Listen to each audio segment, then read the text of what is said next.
Well, it's a frosty morning in Deniliquin. We got up this morning, it was about 0 degrees, so I was glad we weren't camping.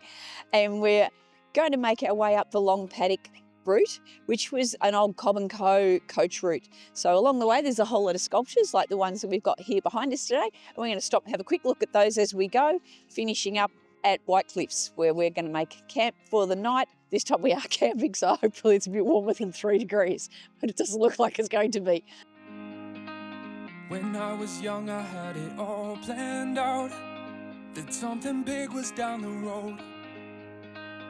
I really thought I'd have it all by now, not be a failure if I don't.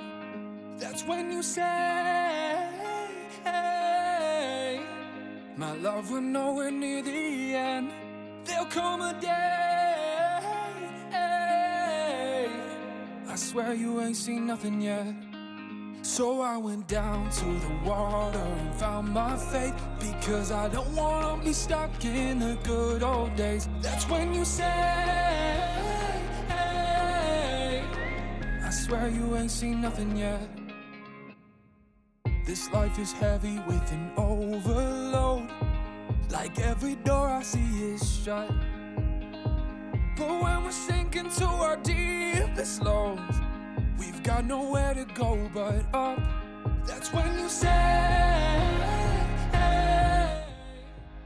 Here we are at Glenhope Station. Left early this morning and we've driven through Hay and Ivanhoe and Wilcannia.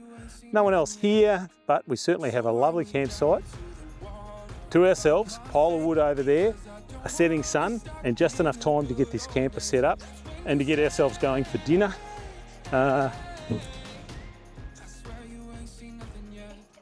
We stopped in town, White Cliffs, and had a chat to the lady. Seems like there's a few things to keep us busy for a few days here, as well as trying to figure out if we can get from here across to Wanaring and then across to Hungerford, so we can get into the National Park in Queensland that we want to get to. But at this stage, it's time to set up. So we'll get that done, get a fire going, and get some dinner going, because I'm a little bit hungry. because I don't wanna be stuck in the good old days. That's when you say, I swear you ain't seen nothing yet. All right, here we go tonight. As you know, I am an expert at camp cooking. I've done a whole meal in a camp oven, and we're having a crack at doing a second meal tonight. We're going to be doing something else that had garlic in it, only to discover that we've left the garlic behind. As you can see, not a lot of garlic to be found. So we've gone for a switcheroo. We're going with some ravioli with sun-dried tomatoes and spinach, which is all having a burble away in here in the one pan. If I can get the lid off, you can admire my dinner. Here we go. It's having a bit of a bubble away in there. Sun-dried tomatoes haven't quite got in yet. And oh boy, that's smoky, making my eyes water. But all we need to do is add some feta, some sun-dried tomatoes and some walnuts. Dinner of champions, there you go. I might only be on my second one. Hopefully we'll even remember to video this one so you can see what it looks like when we eat it. Here we have a one-pan ravioli. That's good. That's better than at home. It's just cooking in the middle of the Outback that makes everything just that little bit better.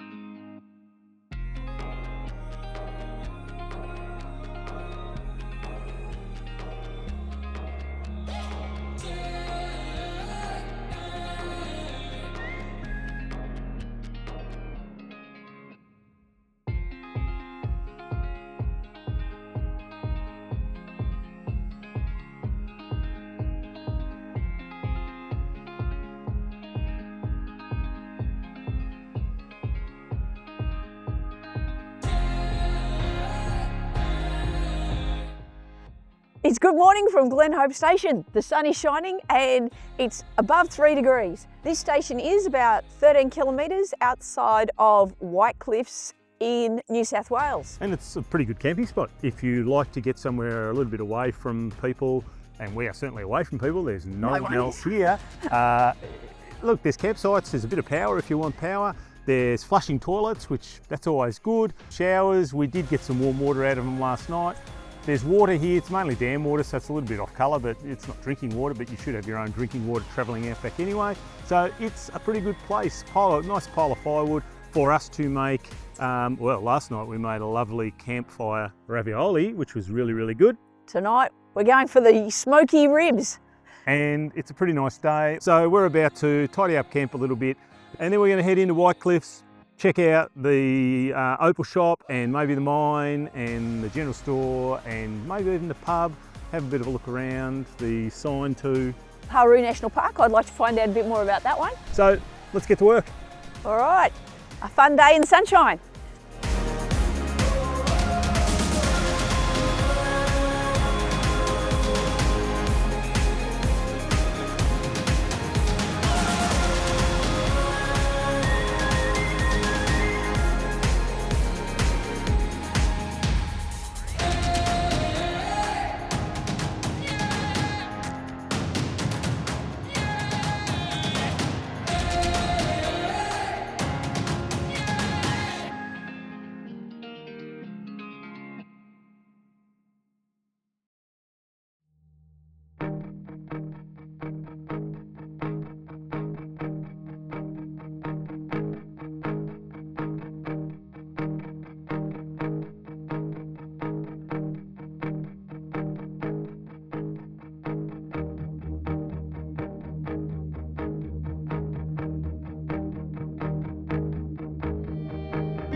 We've been touring around White Cliffs today. We've seen all of the sites, and I might have said that the place we were staying was a little bit rough maybe, but I saw the free camp in town, and this is 10 times better than the free camp in town. Although there was a caravan park camping ground there, and that looked like it might have been quite nice. But the free camp in town looked pretty ordinary. So I'm thinking that this place is pretty good. We've still got it all to ourselves. I'm going to go over though and really test the place out and see if I can actually get a shower. So this little block here looks like it might be some accommodation for shearers and shearing sheds. That's, I think, a generator somewhere in there, or a cool room. They look like they may well be places to stay. There is actually accommodation in there for shearers. Now, in there is a toilet and a shower head. There is a hot water service. We have what looks like some showers. A little bit discoloured, but that's mainly because of the use of dam water. All right, let's see if we can get some hot water, see what it looks like, but I'm turning this off. Well, the shower was certainly adequate. So there we go, there's shower time.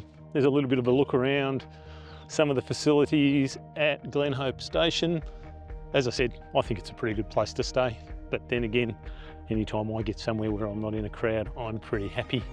And I certainly feel pretty good after my shower. And I think once I report back, Susan will probably head over there and have a bit of a freshen up herself.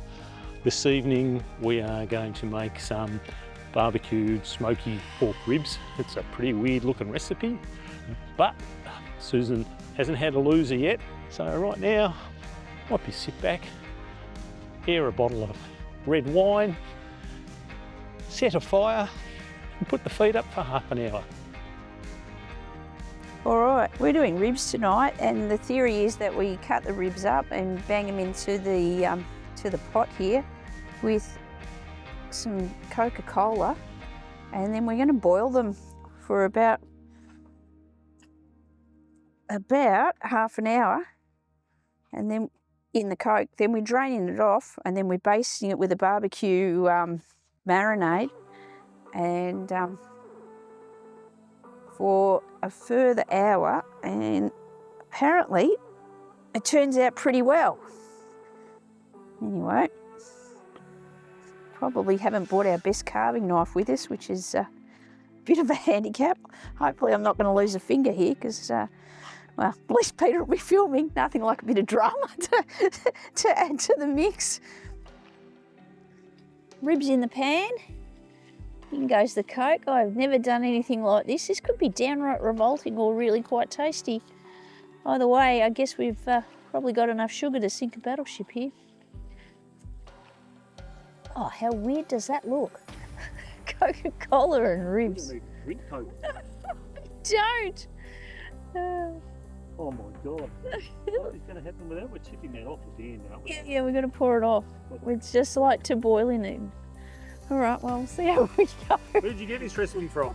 Online. Who knows? Crazy.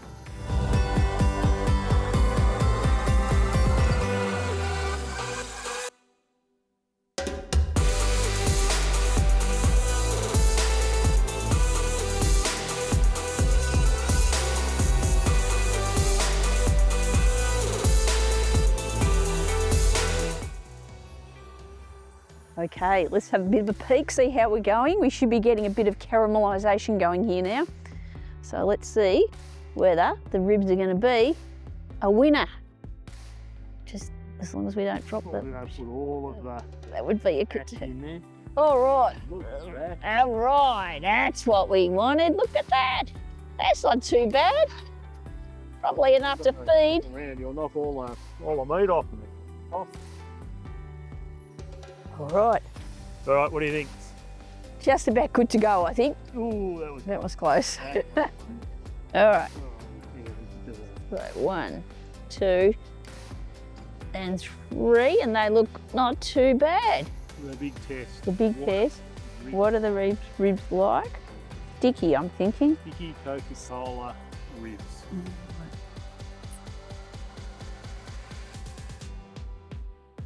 It's not too bad. Not too bad. All right, time you got yours on the plate, I reckon. What do we do? Okay, well, you know when you go to the $2 shop and you see this thing that says Rainbow Fire, you think, well, that looks pretty cool. I think I'll buy one of those. It says 1 to 3 packets. Well, I bought one because I think that'll probably do. So we're going to throw it in and just watch the magic happen. Oh, it did make a rainbow fire. It's so cool. Oh, there we go. No, look, we've got blue and green. It's just like, It's red and orange down the bottom. it's just like, oh, I'd say. Oh, come on. Look at when you look in the crack, you can see like blue and green and purple in the. It's all rainbowy in the crack. It does look good. So. Yeah, that's amazing. Oh, Spend on that. that cost me $2. That's $2 we'll never see again. I think it looks a bit of fun. Come on. Wow. All right, you can be underwhelmed, but I had fun. I got my $2 worth. Okay. Well, I think that's it for tonight. I'm taking my hot water bottle, heading under the 12-volt blanket, and I'll be ready to fight a new day tomorrow. When I was young, I had it all planned out. That something big was down the road. I really thought I'd have it all by now. Ooh, that's been fresh. It's like the toast, I think. Hey, My love, we're nowhere near the end. There'll come a day. Peter loves his Tvan. He likes to get off road, out in the outback like this, having a great time. And the thing he likes the most is that you can pack it up just like, see, that easy. That's when you say, I swear you ain't seen nothing yet. This life is heavy with an overload. Like every door I see is shut. But when we're sinking to our deepest lows, we've got nowhere to go but up. That's when you say, my love, we're nowhere near the end. There'll come a day, I swear you ain't seen nothing yet. So I went down to the water and found my faith, because I don't wanna be stuck in